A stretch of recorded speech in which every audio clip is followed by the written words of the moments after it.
I remember going to ball games growing up. I had my glove on my left hand and a soft pretzel on my right. Was I going to catch a ball? Probably not. But you know who would? The Ballhawk. Let's talk about it. Play ball! Ladies and gentlemen, introducing the Ball and Mitt Podcast, a willy-nilly talk show about baseball, life, and the occasional knee slapper. So grab your Cracker Jacks, sit back, and relax. It's gonna be a doozy. Here's your host, the bee's knees himself, Brian Brammer. Hey, baseball fans. I am your host, Brian Brammer, and this is the Ball and Mitt Podcast, Episode 2. Got a quick little story for you, and then we'll get started. I'm from Baltimore, so I'm a diehard Orioles fan. At Camden Yards, we have this tradition. It's an awesome tradition, in my opinion. The beginning of the second to last stanza of the anthem says, "Oh, say, does that star-spangled banner yet wave?" Regardless of whether the anthem is being sung or played by solo instruments or a group of instruments, every fan in the stadium shouts, "Oh!" at the beginning of that line. We love our team and we love our country. Well, I attended the Durham Bulls game last week, so May 11th at the time of this recording. It's actually my second game of the year, and I thought it would be good to get out of the house as I'm recovering from shoulder surgery. So that's why I went. Coincidentally, the Bulls were playing the Norfolk Tide that night, which is the Orioles AAA affiliate. And the anthem started to play. We stood up, put our hands over our heart, and I had an internal conflict. I actually began to sweat a little. And I'm a big guy, so I'm sweating already, but so you can imagine. I'll just leave that to your imagination. So I had an internal struggle here. Do I represent my Orioles? Do I run the risk at being at an away ballpark as coming across like a disrespectful tool? So right before this infamous Baltimore stanza, I decide to remain silent. I opened my mouth right before that line and nothing came out, but something did come out of someone's mouth about a section over, and it was the highest pitched "oh" I've ever heard. And all the fans just kind of looked real quick and then looked back to the flag. This kid had some guts, and here I am, a 35-year-old male, just hung him out to dry. Moral of the story?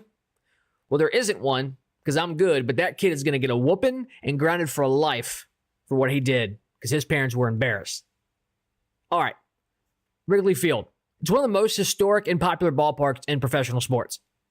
I've yet to go to the stadium. I haven't been there before. Hopefully I go one day. But aside from the roaring crowd and the winding ivy and the game that's going on the inside of the walls, I want to kind of direct your attention to what's going on the outside of the walls. For the past 90 years, there's been a troop of men armed with gloves and determination, patiently listening for that one sound that calls them into action, the crack of the bat. They call themselves the Ballhawks. So in order to better understand this topic, we need to talk baseballs. Not just the sport of baseball, but the actual ball that we use in the game. So since the mid-1840s, the baseball has gone through a ton of different changes. I'm sure you can look up on the internet and just type in baseball and see all the different iterations of what it looked like, the size, the leather, the lack of the leather, just what they all look like. I'm sure some were even wrapped in very loose brown leather that almost looked like a pouch of some sort. So these changes from the baseball weren't always necessarily out of necessity. It was just all they could find was those materials at that time. So they did with what they had. So a man named Doc Adams, who many consider to be one of the founding fathers of baseball, was elected the president of the Knickerbocker Baseball Club in 1846. He was the first one who played the position of short fielder, better known as shortstop. The early Knickerbocker baseball was very light, that it actually couldn't be thrown in from the outfield. So if someone crushed the ball, knocks off the wall, outfielder gets it, he had to throw it to the short fielder. Okay, side note, hit your cutoff. Just throw the ball at the cutoff's head on a line, and your job is done, and it's up for the cutoff to determine to let it go. Actually, the player behind him decides whether to let it go or catch it and throw to whatever base is being instructed. Okay, all right, so back to it. So they had to have this short fielder grab the ball and then throw it the rest of the way into the infield. That was of necessity. And they could throw the ball as hard as they could and throw their arm out, but it just wasn't going to get there. One reason for the light baseballs was Adams had a hard time getting balls made, finding the right material to give it a proper weight. He actually made the balls for himself, by himself, actually, for about 7 years. He couldn't even find someone to do it for money.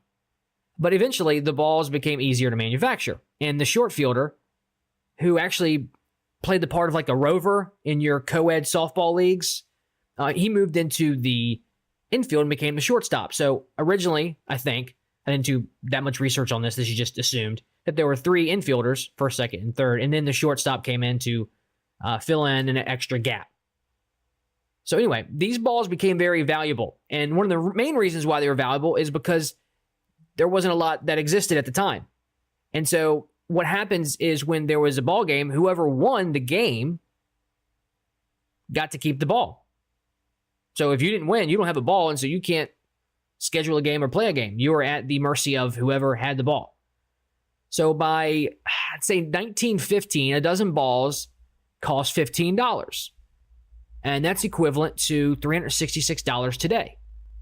So these were, again, very coveted baseballs. The actual, let me read this here real quick, the stat. The MLB goes through approximately 10 dozen balls a game. That's close to $4,000 spent on just balls. During 1915, however, they would try to use 1 ball a game. When a ball would go over the fence and into the crowd, or foul territory, everyone was on watch duty. Even law enforcement was involved. They needed to get that ball back. Okay, they would grab the ball, find it wherever it was, and put it back into play. Enter Reuben Berman. Okay, May 16th, 1921. Berman was at a New York Giants Cincinnati Reds game.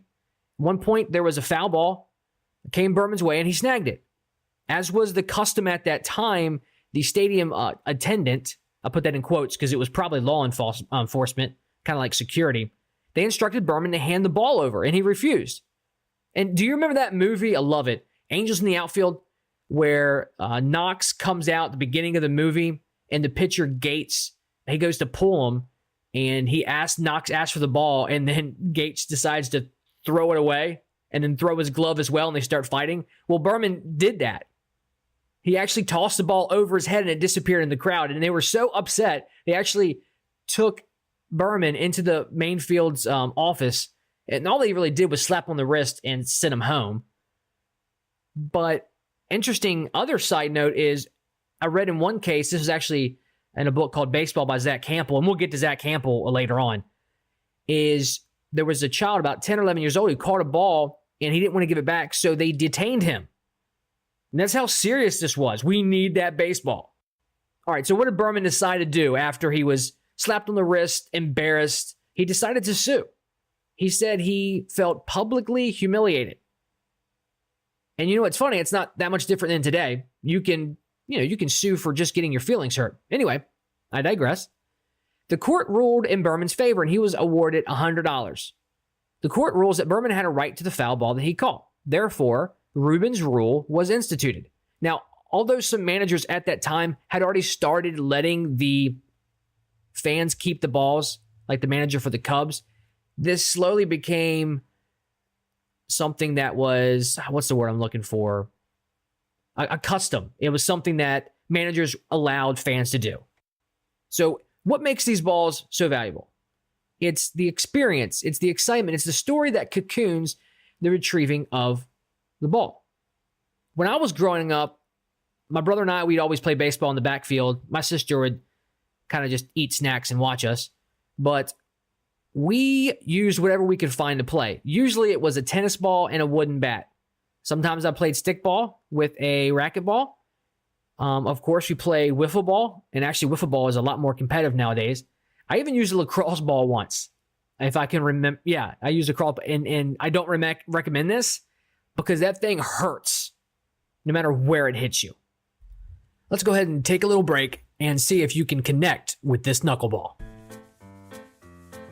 Welcome to Knuckleball Trivia, the part of the show in which I ask you a riddle or question, and you have until, let's go Monday at 6 p.m. Eastern time to answer it, because not everybody will listen to the podcast as soon as it's released. I'll give you the weekend to think about it and listen to it. So with this question, you're going to have to track with me. There's some context to this question. All right, here we go. And pardon me as I wrote this down, so I'm going to read it. In 1978, the MLB instituted the commemorative baseball. Now, a commemorative baseball was one in which a particular milestone or player was honored or celebrated. The ball was stamped with a design logo. Most of these commemorative balls were never used in the game. However, some of them were. So, here's the question. Name the player that was honored on the first ever in-game commemorative baseball. So this baseball was actually used in the game. So what was the name of the player, the athlete, who was on the first commemorative baseball that was actually used in the game? So don't forget, 6 p.m. Monday, 6 p.m. Eastern, and that'll be the Monday following the release of this episode, which is Friday. So have your answers by then. Please tweet them to me at Ball and Mitt. I also have a Facebook page. I'm very active on both of those, so I encourage you to interact with me. Send your answers that way. I won't tell you until you're right or wrong. We'll wait for Monday for that. But I want you guys to be involved in the show. And there you have it. Okay, that's the end of our Knuckleball Trivia. So as we spoke about earlier, the baseball is a very coveted novelty. I still haven't caught one yet, and maybe eventually. Now with all the nets being put up, I understand safety, but it does dwindle the chances of catching a ball. But there are those who have caught hundreds, even thousands of baseballs in their life. And when I say caught, I mean with their glove by tracking it down, which often involved a scrum. I can't believe it's taken me this long to discover this documentary narrated by Bill Murray. It's called Ballhawks. Just watched it, I think, last week. It's a great film, and it actually encouraged me to look further into this ballhawk idea. I encourage you to watch it as well. It's a really great film. So the dictionary defines a ballhawk as this: a skilled ball player, in particular a football or basketball player, adept at stealing or intercepting the ball, or an outfielder in baseball skilled at catching fly balls, so they can track a ball down and retrieve it. So it involves skillfully tracking it down, snagging it before it hits its mark, whether that's another person, the ground, outside the wall, wherever the ball is going, the goal of the ball, you intercept it. So a cornerback has a sense of when and where the ball is going to go, and he grabs it, he's a ball hawk. A baseball player that snags the ball before it hits the grass or before it goes over the wall, he's a ball hawk. Now let's keep this definition in mind as we move forward with the conversation, because we're going to take ball hawk and put it into a different context. So I mentioned Wrigley Field earlier. At the corner of Waveland and Kenmore, right beyond the right field bleachers of Wrigley Field, stood this extension of the Cubs outfield. Okay, these men were dedicated baseball fans. They loved baseballs and the experience of collecting them, of waiting for them and getting them. This veteran group, and let's see, it's Mo Mullins. He's been ball hawking since 1958. He's caught over 6,000 baseballs, and he's still at it today.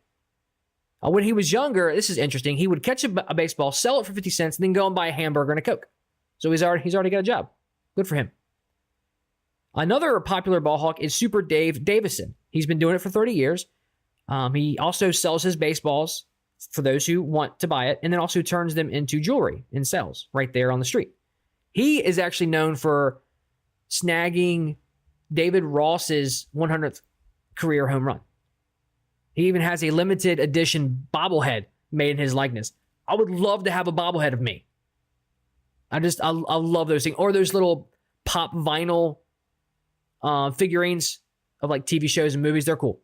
I wanted to get a Rocky Balboa one, but they're like $75 is limited edition. They don't sell them long enough where you can pick one up. Anyway, completely off topic.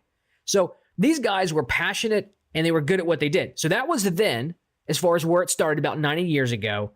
The following story that I tell you is how it is now. Ball hawking has morphed into something very different. From where I'm sitting, it looks as though a ball hawk is someone who merely receives a ball. It's either given to him or her. Now don't get me wrong, today's ball hawks will grab the ball, they'll catch them, they'll get the home runs and the foul balls, whether it's in BP or during the game. The old timers did this as well. So I'm not going to take that away from you if that's your skill. But I think anyone can see that it's not the way it used to be. So here's my approach. I understand, I don't know what it's like during the early days of Mo Millen, Super Dave, and the others. I only know what I've watched and researched today. But from what I've seen, I don't care for it. So I asked you a couple minutes ago to remember the definition of a ball hawk in the context of the sport of baseball. It's something that is earned. It's something that occurs in a single moment in which you adjust and react with a positive result, or sometimes negative, but hopefully positive. I've seen a lot of YouTube videos, news clips, and articles written about fans, I'll put that in quotes, going to great lengths just to receive a ball, not to intercept one, but just to receive it. So certain fans will enter the stadium as soon as the gates open to attend BP for its full duration for both teams. That's fine. That's great. It's fun. Watching the pros crush baseballs, there's nothing wrong with that. It's exciting. The kids love it. But with the bleachers particularly empty, there's not much intercepting going on. It's just like karaoke. You just follow the bouncing ball. Others will ask for a ball from a player or coach, and this is completely fine. I'd even do this if I was given the opportunity, but it's not part of ball hawking. So those that are doing this are calling themselves ball hawks. I think those are just fans wanting to get a ball. It's different. I'm making the distinction. There's no story with these methods. As I mentioned, of course, for younger fans, it's a blast. It's a wonderful memory. But those younger fans don't consider themselves ball hawks. So these rules don't apply. So then, as I mentioned earlier, there's this gentleman by the name of Zach Hampel, self-proclaimed ball hawk extraordinaire. He's a very controversial character in the sport of baseball and fandom in general. On August 29th, 2017, Zach collected his 10,000th baseball. 10,000. Now, I don't know Zach personally.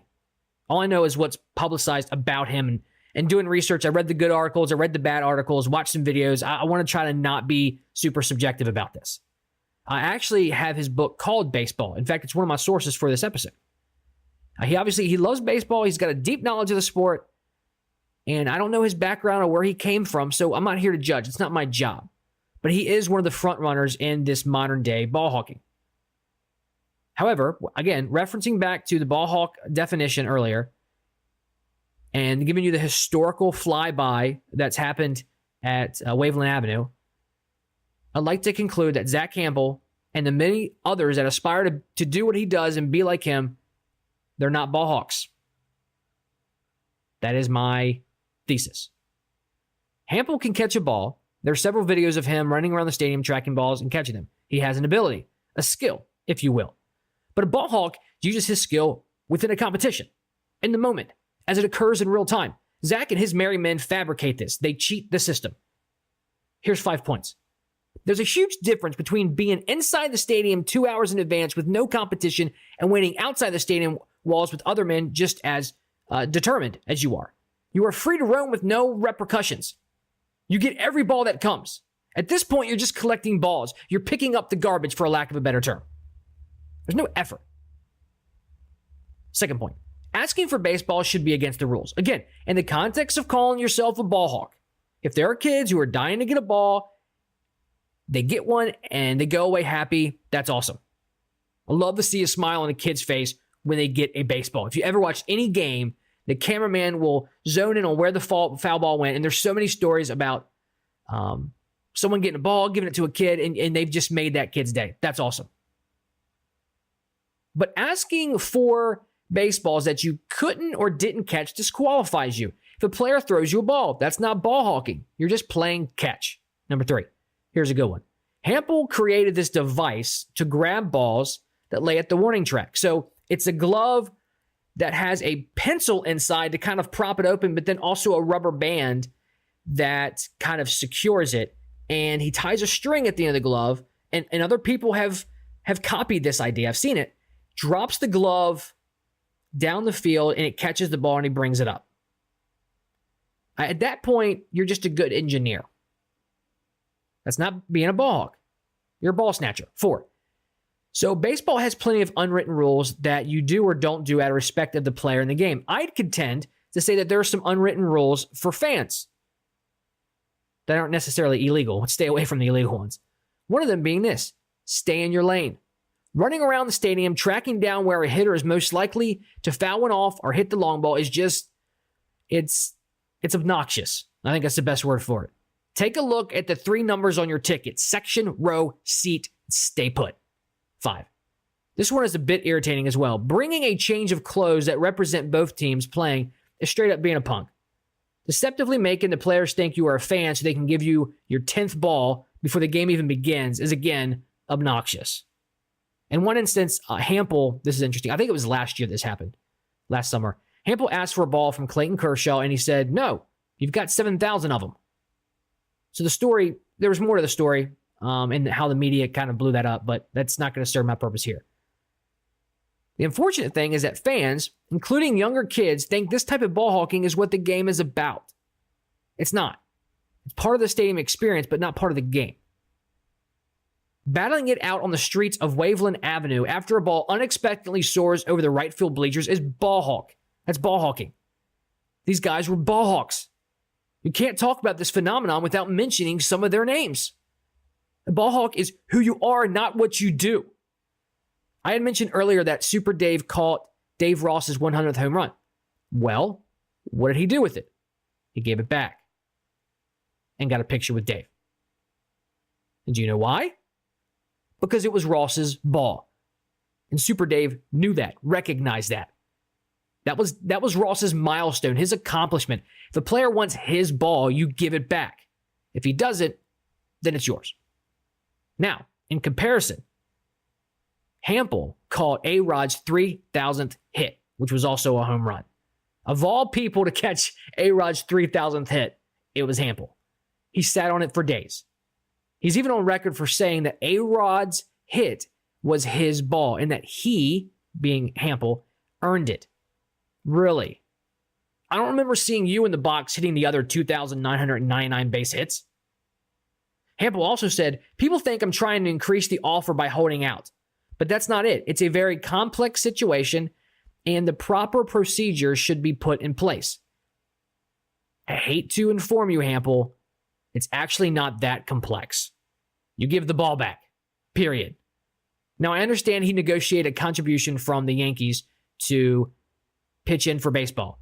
That's a great organization. But there's a better way to go about doing that without holding out and drawing attention to yourself. So I want to steer away from making this about Hampel. He's a YouTube sports personality, and he isn't going away. And I'm 90% sure that he'd be a cool guy to hang out with, but his type, those retrieving the balls the way he does, they're not ball hawks, in my opinion. A ball hawk is something you become.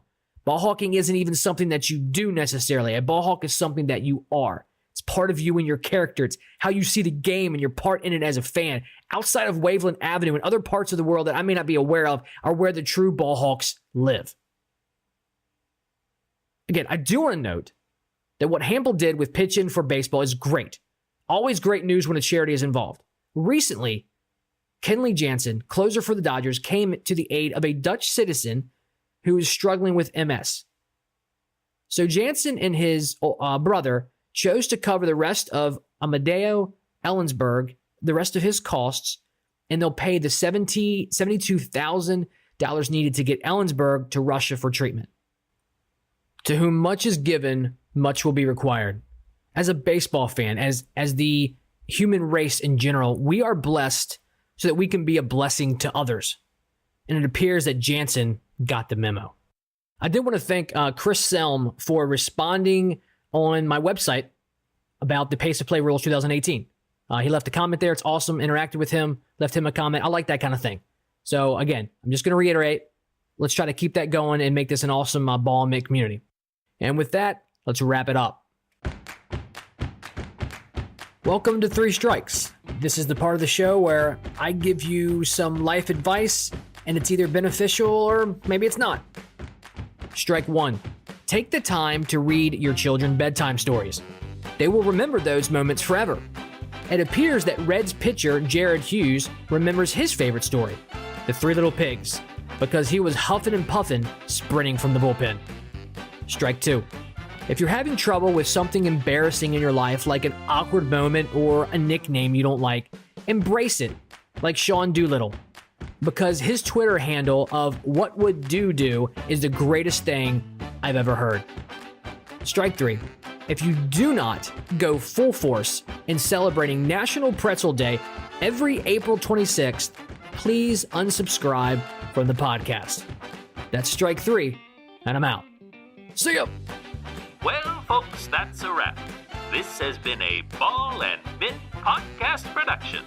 Take a gander at our website and remember to follow us on Twitter and subscribe to the show. Thank you for tuning in. Farewell, baseball fans!